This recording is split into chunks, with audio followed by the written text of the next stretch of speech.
So imagine stealing in line for 4 years straight and everybody pretend like they don't know you lying. That's how the feds do. They will watch you for 2, 3, 4, 5 years and you just sitting up there lying and stealing and they watching you the whole time. For almost 3 years, boxes of brand new Nike products kept disappearing. And it wasn't because somebody was robbing the trucks or breaking into the warehouse. According to federal prosecutors, the sneakers were allegedly redirected before they ever left Nike's massive distribution center in Memphis. And that's what made this scheme so difficult to catch. So this is what happened.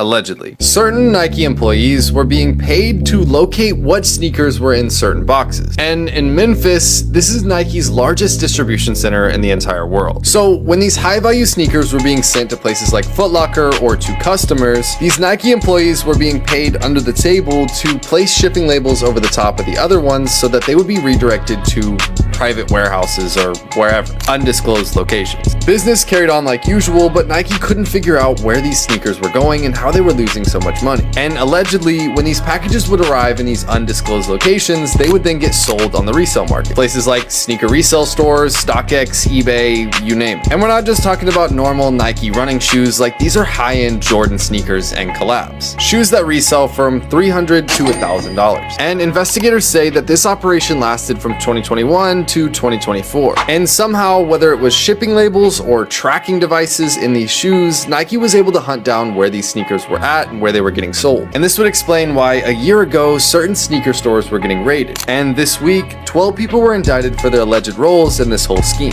And one of the names mentioned in these documents was the co-founder of Cool Kicks. But remember, all these people are innocent until proven guilty. But if this is true, this might be one of the smartest cargo thefts in all of Nike history. And we got problems in Memphis. 12 people were indicted for conspiracy to commit interstate transportation of stolen property. They were indicted for changing the shipping labels on packages that were leaving the Memphis warehouse. Later on, they would go to those locations that they shipped them to all across the U.S., pick them up, and then resell them. One of the people in this indictment was the owner of Cool Kick Shop in L.A., the ones who got raided while they was on live. And it's not looking good for these 12 people. Apparently, this investigation was going on for about 2 to 3 years, totaling up to millions of dollars in stolen goods. Crazy part is 6 of the 12 people showing that they are Nike employees. There was really nothing that anybody could do with this one. They knew the system, they knew where things were going, they knew where to ship it, they knew how to change the labels. Inside job, for lack of better words. They're prosecuting them to the fullest extent of the law. In some cases, they could be facing up to 15 years. So the feds on these boys, yo, what's going down in Memphis? Allegedly moved $2 million worth of Nike shoes without breaking into a warehouse or hijacking a single truck.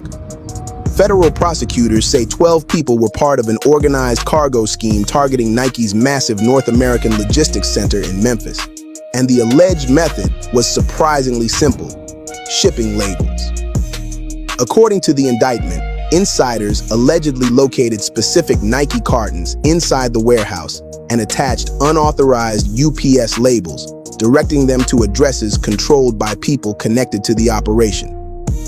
Prosecutors say roughly 3,119 labels were successfully used between 2021 and 2024. A Nike floor manager allegedly helped distribute labels to other warehouse employees. Then the merchandise reportedly traveled to destinations across the country, where prosecutors say shoes were resold through businesses and online marketplaces. Nike hit for $2 million in losses. We're going to take a quick look at inside the cargo theft scheme at Nike's plant in Memphis, Tennessee.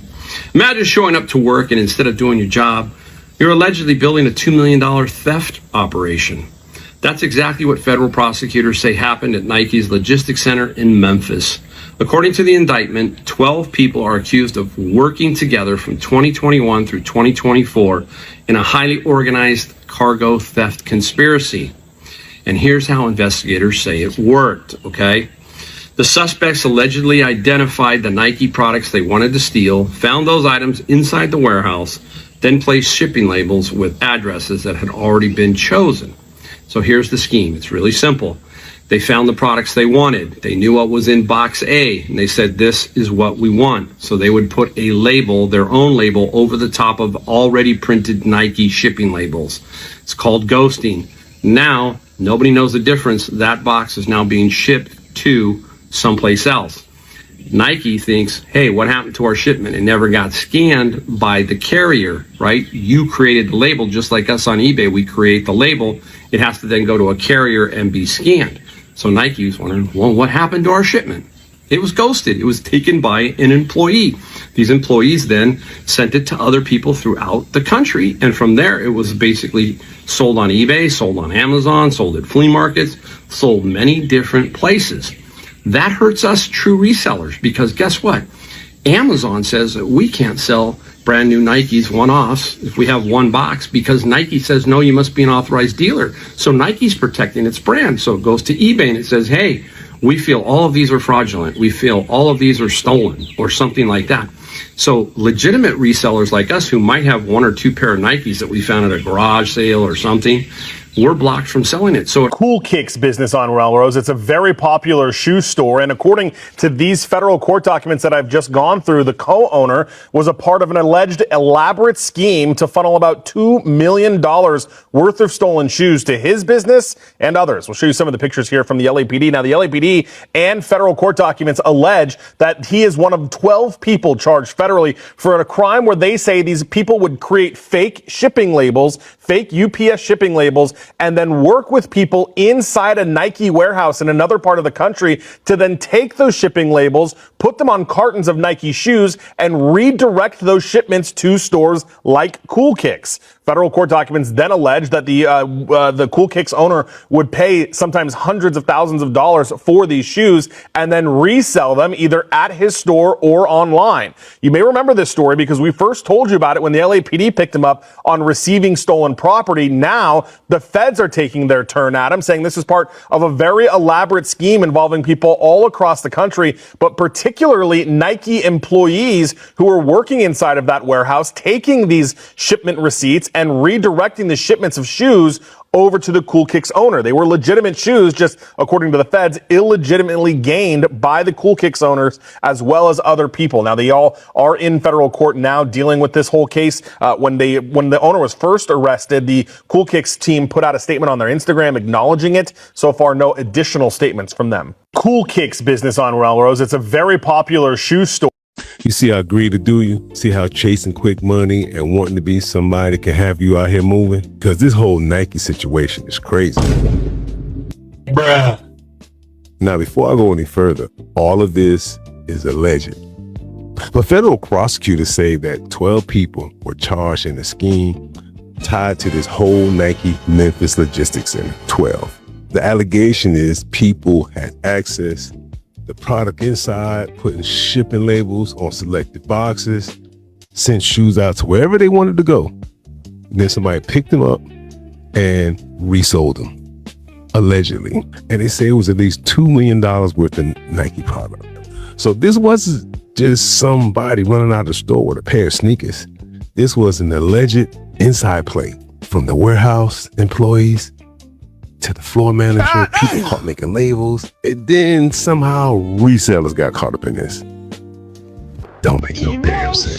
Co-owner of Cool Kicks has just been arrested. Kicks allegedly tried to rob $2 million worth of Nike shoes from Nike warehouses with the help of the Nike employees. Those of you who don't know, Cool Kicks has been running the sneaker game, the hypebeast game for a long time. They've been releasing videos on YouTube and they've had celebrities on there like Central C and other massive rappers. Guys, apparently these guys were changing coordinates from the trucks that were delivering Nike parcels from the warehouse to their own warehouses. I don't know what type of mafia operation that Cool Kicks had going on, but it seems to me that they've actually been getting away with this for years and they've only just being caught a damn $2 million worth of shoes. Imagine them getting $2 million worth of shoes for absolutely free and then selling each of those pairs for over $100.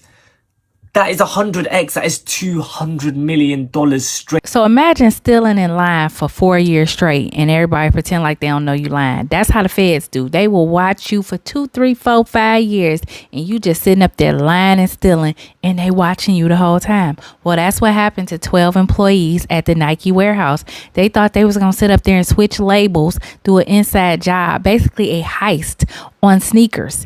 I'm sure they wasn't making nothing but maybe $1,000 per label. So somebody pay you like, here go $1,000 to switch out the labels at your job. This is how you provide for your family, feed your children.